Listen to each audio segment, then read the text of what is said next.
Hey everyone, welcome to the first episode of Let's Talk About Sickle Cell, the Sickle Cell podcast straight out of the UK, raising awareness for sickle cell and discussing the ongoing issues that we have to deal with every single day. I'm your host, Jenica Leah, and this is very much bittersweet for me. Because as much as this is our first episode and I'm so excited to finally be releasing our podcast that we've worked so hard on, I was supposed to be co-hosting this podcast with writer and producer Michael Soyannwo. Now, Michael, I would say, was the only other person that I've met in my entire life that was more passionate about sickle cell than myself. And for anyone that knows me, you will know that that is saying something, because I go hard, but Michael was like me times 1,000. And sadly, I'm using past tense because Michael actually passed away on the 27th of March 2022. And so this podcast, also the documentary was working on, and this entire project was something that I know really meant the world to Michael. And that's one of the main reasons why I had to continue. I had to continue what he started, what we started, and I have to continue his legacy and the drive that he had for raising awareness of sickle cell. So Michael, his team, and I worked on parts of this project together. And as such, Michael's voice will be heard in some of the podcast episodes that you will hear, including this first one. So I just want to put that out there for anyone that is listening, so you are not surprised in any way. But this actually brings me some sense of peace that Michael's efforts were not made in vain. And I just hope that there are people out there that will listen to this podcast and believe in this podcast as much as he did and as much as I do, so that we can keep it going in his honor and, continue to raise awareness of sickle cell, because it really is something that is so important in our communities. Now, before moving on to today's episode, I'm actually just going to take a moment in Michael's honor. So please just join me in just taking a moment.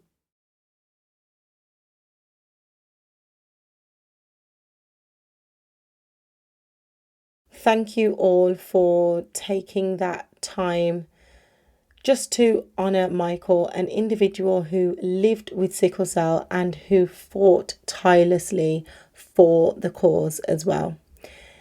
So without further ado, let's get into episode 1.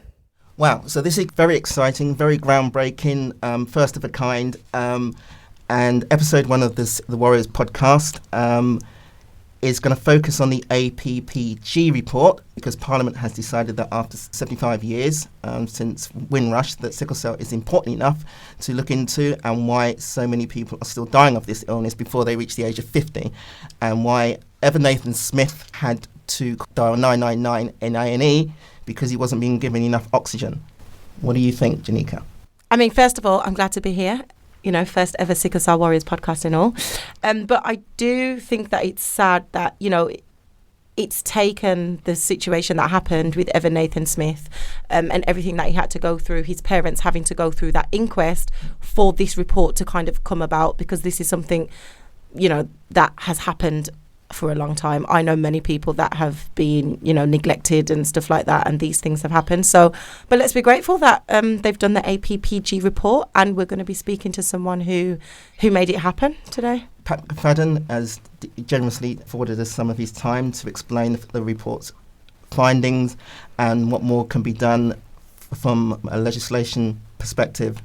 So this week's guest is Pat McFadden MP. Pat McFadden is the Labour MP for Wolverhampton South East, and he has been an MP continuously since the 5th of May 2005. He currently undertakes the role of the Shadow Chief Secretary to the Treasury, a post he's held since 2021. He's also currently the chairman of the Sickle Cell and Thalassaemia All-Party Parliamentary Group, and we are talking to you mainly today about the No One's Listening report that was released in November 2021. So, Pat McFadden, let's talk about sickle cell. Now, I'm just going to jump straight in with the first question because I want to get the most out of this time that we have with you today. So, as chairman, can you tell us a little bit more about the APPG and its formation? But can you also give any justification as to why it's taken so long for a report like this to highlight the issues that people living with sickle cell have actually been facing continuously for decades? The All-Party Parliamentary Group on Sickle Cell and Thalassaemia has existed for a number of years. I think it was around about 2007, 2008 it was formed. I'm not exactly sure of that, but I became the chair about 4 years ago. And it exists to make the case for better treatment for people living with sickle cell, more understanding of the condition, more resources if we can get it, and generally to make a noise, to fly the flag for people with sickle cell. And so the APPG meets several times a year. We've produced reports in the past on different aspects of the problems that people living with sickle cell have. What triggered this report was the death of Evan Smith in North Middlesex Hospital, and the coroner's report into his death, making clear that Evan had his whole life in front of him and that this was a preventable death that had happened because of multiple mistakes in his treatment. And to your question about the longevity of these issues, that's absolutely true. We decided, we're not actually a select committee, we're an APPG, and for those who are saying, well, what's the difference? There's quite a big difference in resources. A select committee has lots of staff from the House of Commons working for it. It's fully serviced by the institution of Parliament itself. The APPG is really run by me, my assistant, who's doing lots of other things as well, and a part-time member of staff at the Sickle Cell Society, which in itself is a small charity. So there's very little by way of resources. But we decided after Evan's death to try to behave like a select committee. So we had 3 evidence sessions where we took evidence from sickle cell patients, from clinicians, from policymakers, asking about the kinds of issues that had caused Evan's death, the kind of failings in the system that had caused it. And we also took about 100 pieces of written evidence. And the report, called No One's Listening, was produced in November. And we feel it's probably the most comprehensive report that the APPG has ever produced.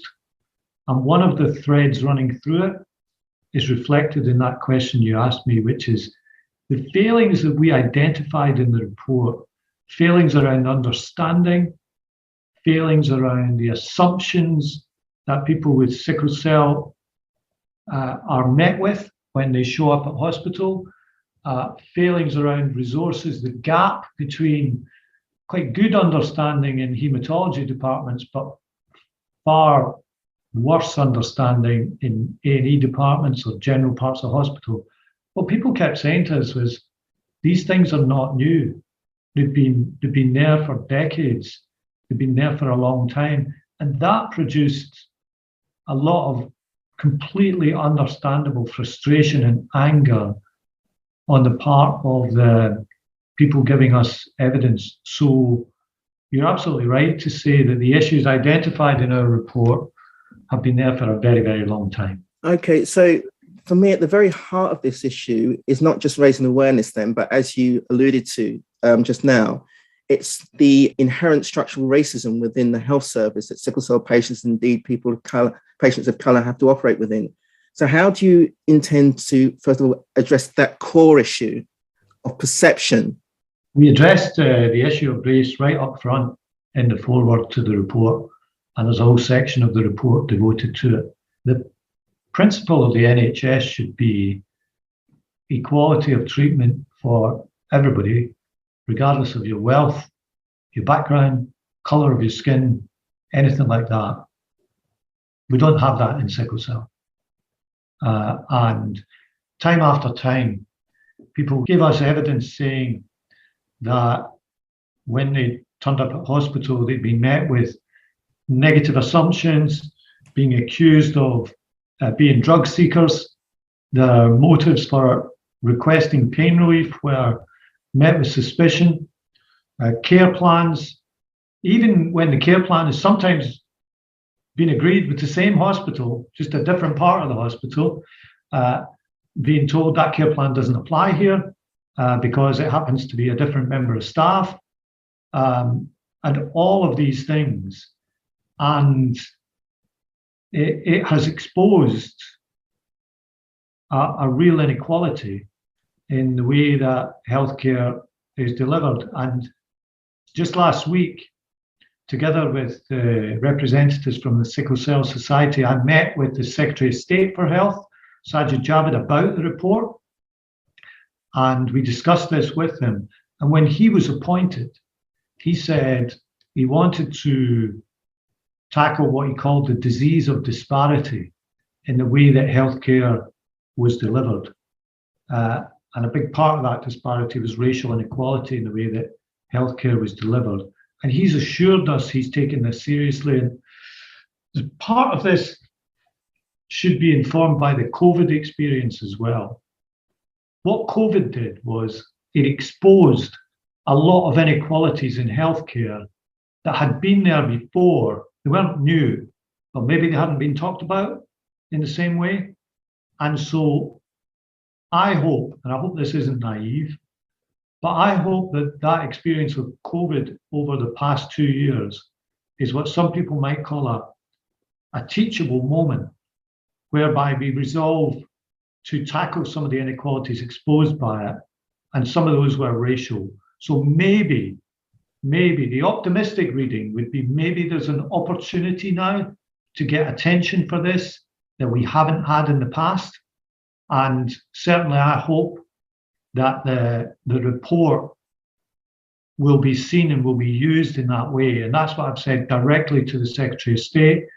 That's what I've said to, we've sought meetings after the report's been published with NHS England, the NHS Confederation. There's all these different parts of the NHS.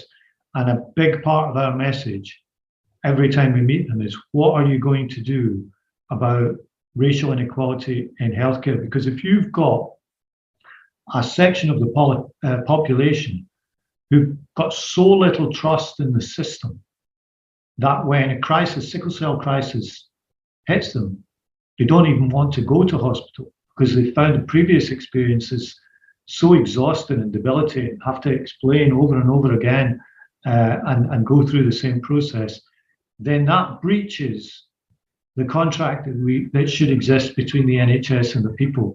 So this is at the very heart of our report.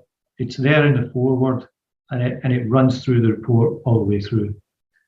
Okay, well, that's quite an encouraging answer. I mean, so would you accept then that the treatment of sickle cell patients often mirrors the position in which people of colour still find themselves in society in general? For example, people who attend A&E with dreadlocks or a hairstyle aligned with their own cultural identity are often viewed with the same degree of suspicion as they might be walking into a 5-star hotel, for example. That's what, I mean, you said earlier about this, this degree of suspicion and judgment. What are you going to do about that in terms of your training for A&E staff to say, well, no, you judge people as you find them? I mean, the APPG doesn't do the training. We're there to make a noise about these issues. We are there to say that this exists and to take it to the people who really make policy in the NHS, who are NHS England themselves, the Department of Health, the organisations that train staff, and so on. And what we've done with the report is to send it to all these people, to ask to meet as many of them as possible, and be clear when we meet them, race is very high on the issues that we raise with them. So the APPG by itself, just to be clear with you and your listeners to the podcast, we are not an organisation that has the power to change this by ourselves. The power that we have, if it is power, is to be able to raise the standard for people who care about this, to make a noise about it, and to get those who really can make change within the NHS to sit up and take notice. And one of the reasons we called the report "No One's Listening" was to reflect the degree of frustration that we had communicated to us by the people living with sickle cell who'd given us evidence in the writing of the report. So we will do as much as we can to reflect that in the discussions that we have in the report, and to say to people, this time we want someone to listen. This time we want someone to do something about this, because it's not good enough. I just want to comment on something that you just said, that the APPG are there to make noise and, probe NHS England with their misunderstandings of what it's like for people to live with sickle cell. But in watching the debate, I know for myself, my frustrations come from the fact that, yes, you're there as an APPG to make noise, so to speak, but how much noise can you actually be making when there are other MPs that are part of the debate that can make statements such as there's no one in Ireland with sickle cell? But then on the other hand, in the report, you're trying to make sure that sickle cell care and the care of sickle cell patients is being spread widely across the board within NHS England. Sometimes I think it's about making the noise wherever you are and in the moment. But, despite that, there was no one that corrected that MP, I believe it was Jim Shannon, during that debate with what he said. And it just makes me wonder, how do you expect these corrections, the awareness, the knowledge to disperse into, MP, into Parliament, into NHS England, and into the places where people don't know, if, you can't even correct the people that are in your immediate circle? Because how much noise can you really be making then? I don't think the MP who said that was a member of the APPG, but no, he wasn't. You will find in Parliament, and this might have been me before I became an MP and before I learned about sickle cell, you will find MPs that know nothing about this condition and they don't understand it. And so, it's a crowded field. There are APPGs on lots and lots of different health conditions, and they're all trying to do the same thing. They're all trying to get more awareness of the condition that has brought those people together. I was brought into this through a patient group in my own constituency in Wolverhampton, and they taught me about sickle cell, taught me about its effects, taught me about the treatment and the problems that people had in getting treatment. And through that, I joined the APPG, and then I became the chair about 4 years ago. Not every MP will have had that experience, so you'll find a wide variety of levels of understanding in Parliament. And we are, through the reports that we produce, through the meetings we have with the Secretary of State, and through everything we do, trying to make more people aware of the condition and the problems faced by people with sickle cell. I would say when the report was published in November, I think we probably had more publicity that day for sickle cell than I'd seen in the media for a long, long time. That doesn't make me complacent, because I know that's just one day, and I know there's an awful lot more to do, but we're pushing as hard as we can with this report, with the decision makers in the NHS. For example, the meeting I referred to with the Secretary of State that took place last week, certainly in my 4 years as chair of the APPG, I think that's the first time we've ever had a meeting with the Secretary of State for Health to talk about sickle cell. I have many years ago, when I was first elected, had a meeting about sickle cell with representatives of the patient group that I mentioned to you. It was a junior minister, but that was a long time ago. And I've held a couple of debates in Parliament about it, because you can table and you can press for special debates. So the debate that you're referring to, it's because I pressed and tabled. I had to make about 4 or 5 attempts. We finally got a slot, and we were able to raise a lot of issues that were in the report, and also able to hear from a number of MPs who had personal family experience of sickle cell, and they were able to reflect that in the debate. So overall, even though a variety of knowledge may have been displayed, I think the debate was a good thing to do, and another opportunity to press to the minister and to a wider audience the findings that we had in the report. A quick follow-up in terms of, you said that there was a lot of publicity surrounding the report in November, and to be fair, there was.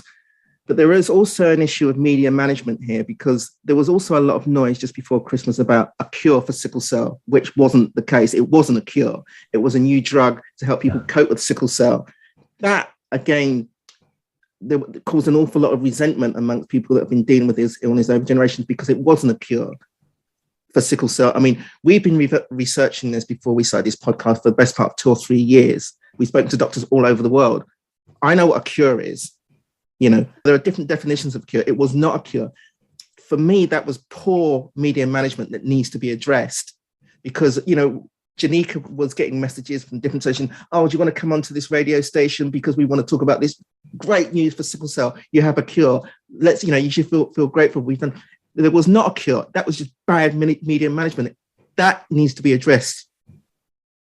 Sure. The issue of drugs is a really interesting one, because,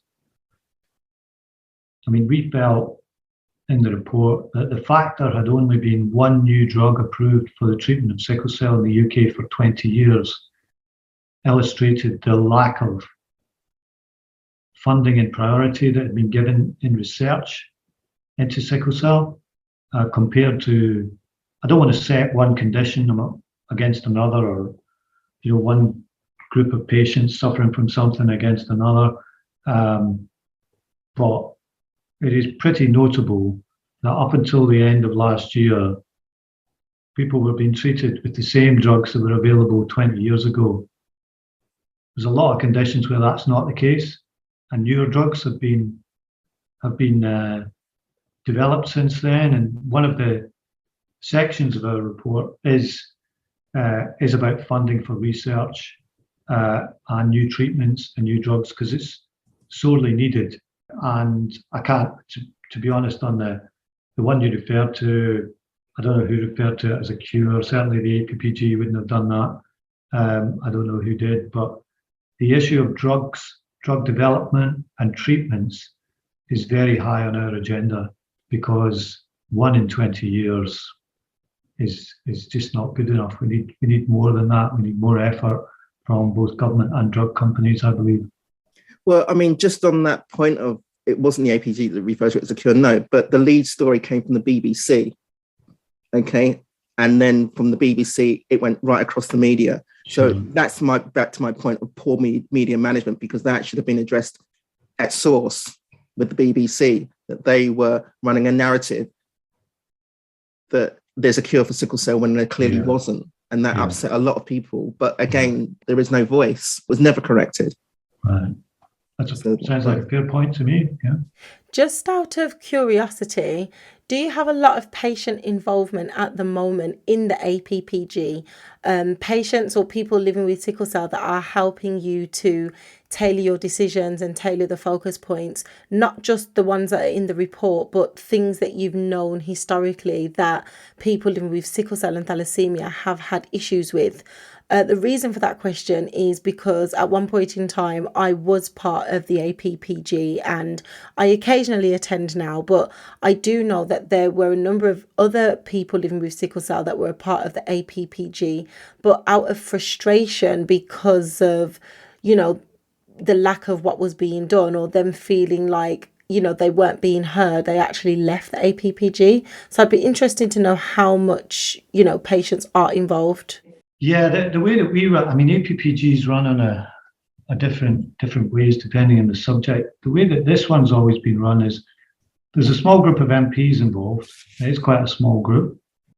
And the rules are you need to have at least 5 in different parties to form an APPG. If you don't get 5, you can't do it. So we have that. So we have our officers. I'm the chair. Janet Tabby's the vice chair. We've got some other officers too. And then for meetings, various patient groups around the country will be invited. Sometimes clinicians around the country from different hospitals will be involved. And I'm really grateful to the clinicians as well, because one of the issues that comes up, because we're talking about healthcare in the APPG, and sometimes people's frustrations with shortcomings in healthcare, it could be easy to fall into the trap of almost like patients against the NHS because they don't feel it's good enough. But we never want to do that. We want to point out where it's not good enough, but also point out where it is good. And we've got some fantastic clinicians who really want a better deal for people living with sickle cell, who know and are completely open about where the problems are. And they've been a great support to the APPG. So it's not just the core of MPs, it is patient groups around the country. And if there's one that wants to be invited and somehow they haven't been in the past, I always just say we'll happily pass on an email address or a contact to the Sickle Cell Society, who provide the secretariat for the APPG. As far as I'm concerned, any patient group around the country who wants to come to the meetings is very welcome. One of the many points raised in your report is the mandatory training of sickle cell awareness, presumably at teaching hospitals, and Healthcare England having a teaching model for staff, particularly in areas with a high density Afro-Caribbean population. Now, without having to keep harping back to the comments made by Jim Shannon MP, actually, who quite innocently, I'll give him the benefit of the doubt, but he quite innocently said that we don't have it in Northern Ireland. That's what he actually said in your debate. But doesn't the real danger come from hospitals in parts of the country that don't have a large population? That's where you get situations like Evan Smith, because they don't know how to treat sickle cell patients. I would make 2 points on that. First of all, I think we should exercise a bit of caution about this difference between where you might say there's quite a high concentration of sickle cell patients and where there isn't. Evan Smith died in North Middlesex Hospital, in North London, where there is a high concentration of patients with sickle cell. And yet still in that hospital, major failings contributed to his death. So it's not always about some part of the country where staff have never come across this condition before. And, I'm sure that exists, but the disparity isn't always between different parts of the country. It can be within a hospital where you would hope that things would be better understood. And that was the case with Evan in North Middlesex. The second point I would make is this is a battle we've definitely not won. When we were taking evidence for the report and we were pressing the case for more training about sickle cell and making it a standard part, for example, of nursing training, there was some pushback from some of the people involved in that end of things who were saying, well, we can't do that for every condition because there's too many of them. So what we have to do is just make sure that people are trained to care in general without regard to specific conditions, and they might learn that later and so on. So I think the question of how NHS staff are trained to understand sickle cell and respond when someone turns up needing help or treatment is a battle yet to be won. It's definitely not a case that's been fully accepted by those who are responsible for training of NHS staff. we've still got to push hard on that in the future.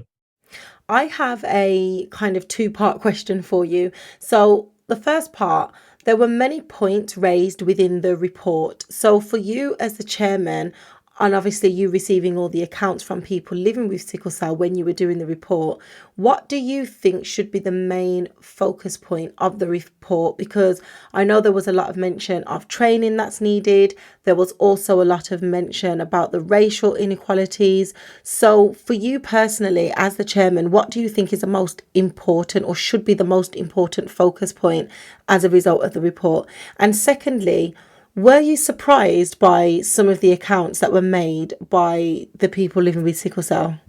Let me answer both of those, but I'll try and do it in reverse order if that's okay. On the surprise question, do you know, I wasn't. I'm sad to say it, but having been chair of the APPG for 4 years, in other evidence sessions about other reports, we'd heard similar accounts. So even though some of those testimonies that we got from people were very disturbing, and it was appalling to hear of the experiences people had been through and the degree to which some people just wanted to avoid hospital, as I say, because they don't want to go through that over and over again. But your specific question was, were you surprised? And I'm afraid I wasn't, because we'd heard this in the past. Now, your first question, which I suppose could be phrased as, what would success look like? Success to me would be a comprehensive action plan on the treatment of sickle cell that responded to all the main areas in our report around training and awareness, adherence to care plans and pain relief guidelines that NICE give out, which are very often breached, dealing with the racial inequality decisions, racial inequality experience of it, and the research and drug development. And I would like to see the NHS come forward with a comprehensive action plan that said, right, this report is called No One's Listening. This time we are listening and we're going to do something about it.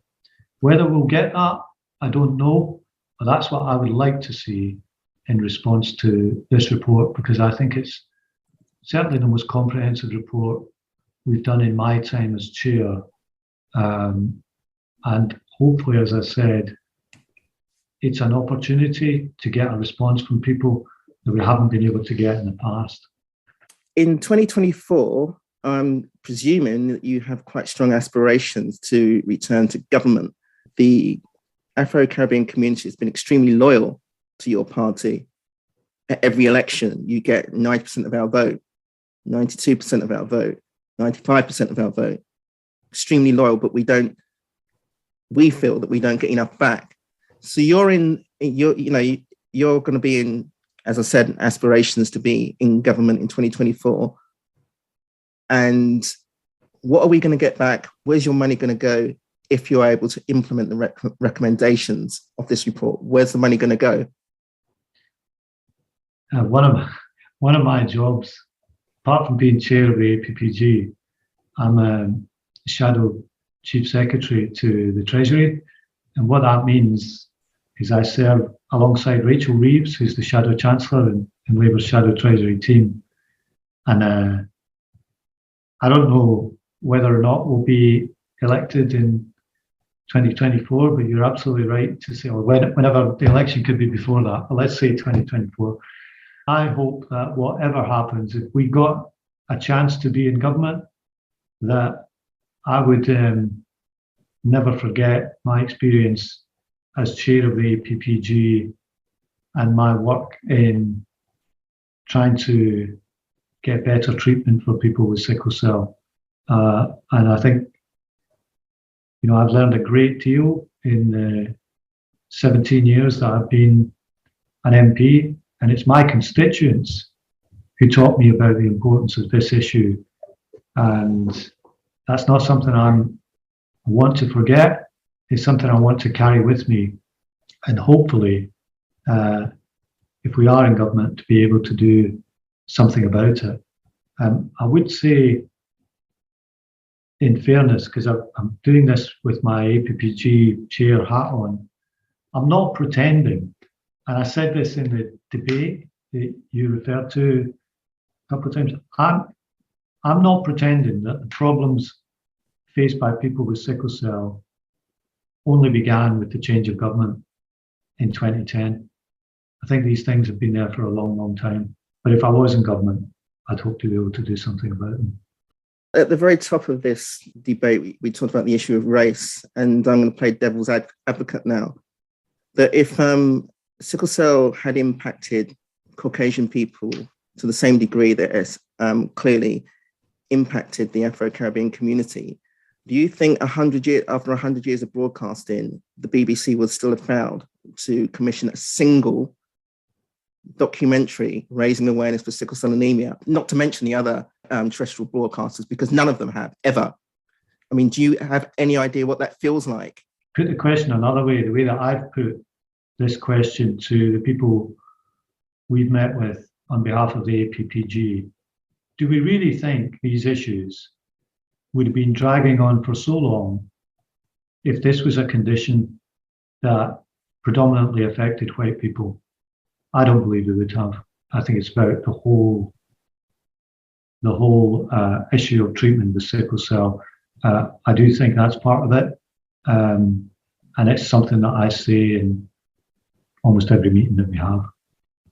Your report was inspired by the tragic death of Evan Smith, which brings me to my next big question, because obviously I have a personal experience of that too. On the 6th of December 1986, I lost a brother aged 20 through a lack of understanding of sickle cell anemia. He was a student at Birmingham University. On that particular Saturday morning, he drove himself to the hospital at A&E, who then took the view that if he was well enough to drive himself to A&E, he couldn't be in that much pain. So he was left for more than 2 hours without any medical care and attention. He arrived at 8 a.m. By 10:30 a.m., he was dead. Evan Smith was 21. Once again, he died in similar circumstances, i.e. a lack of understanding and a shameful lack of care. So in 35 years that separated those two incidents, what's really changed and what's going to change as a result of your report now? Whether you're re-elected or whether you're not re-elected, what's going to change for us?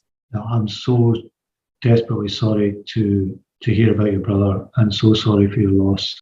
Evan Smith was the catalyst for our report, but as your story shows, your brother's story shows, and many others too, Evan Smith's not the only young person, the only person to die a preventable death who had sickle cell because of failings in the treatment of that. And that's why we campaign as we do. You ask me what will change? I hope for change and I work for change, and that's what I do. But the idea you're putting forward, and you're quite right to, this has been going on for decades. 35 years of the difference between your brother's story and Evan Smith's story, and it's still happening. And no wonder people are angry. No wonder people are frustrated.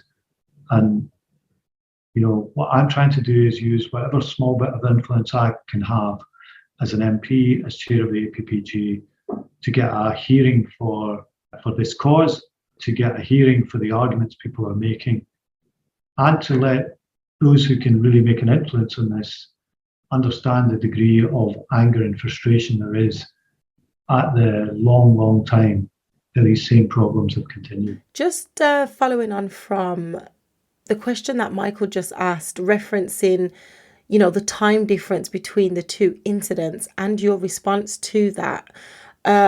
One of our team members and I recently chaired a panel discussion with a number of different healthcare professionals, so doctors, haematologists, nurses, etc.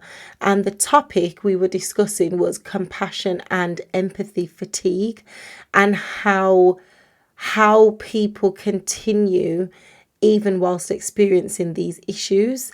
And I just wondered, for the length of time that you've been a chairman of the APPG, and then the length of time that you've actually just been a part of the group in general, do you feel like you're making a difference? And what keeps you going when experiencing that fatigue? Because it is a real thing. These issues are affecting people that you're standing for and making noise for, as you said. But do you actually feel like you're being heard? I am frustrated too, but I want to keep going. And I think with this latest report, it has been noticed, perhaps more than other things that we've done. What will come of that, I don't know, but I think it's my job to not just to publish a report and then go home, but to make sure that we follow up with that report. That's why I went to see the Secretary of State. He looked me in the eye and he said, "There's only one thing wrong with your report. It's the title. It says no one's listening." He said, "I'm listening. And I'm going to do something about this because I've read the report and I think it's excellent." Now, when someone says that to you, you've got to take that at face value and say, "Well, I hope that's true." So time will tell. Of course it will. And I totally understand the anger and frustration of people having to make the same argument over and over again. But the APPG is there to try and speak on behalf of people with sickle cell in Parliament and to make sure that voice is heard, whether it's in meetings with the Secretary of State, adjournment debates, different reports and so on. And that's what we're there to do. And so I can't say to you exactly how much impact this is having, but I think there's a better chance of having an impact with people working together and doing that rather than just giving up because it's been frustrating and it's been going on for a long time. There's been some noise about prescription charges and whether sickle cell warriors should have to pay these charges. Is that one of these immediate changes that you feel that the government could do sort of now? Because it's a bit farcical when, it's an illness that's you're born with and you'll die with. So you shouldn't really be having to pay. Yeah. Look, I understand the case. This is where the two jobs I do get slightly delicate because I told you I was also part of Labour's Shadow Treasury team. So I don't want to make off-the-cuff spending decisions. But in the past, this has been raised a lot for exactly the reasons you say. It's a lifelong condition. Many people are paying so much per month for their prescription charges, and it is part of the report that we put forward, as you'll have seen. So you can't make a pledge now? You can't make I can't because, as I said, I can't make a pledge because we've got a party process that will write the manifesto, and I can't write it on here. And that's the duality of my front bench position, where I have to give that answer to absolutely everybody on spending. Do you feel that it would be more encouraging for your base, your voter base, that if there wasn't actually an official spokesman from within your party for sickle cell? Maybe,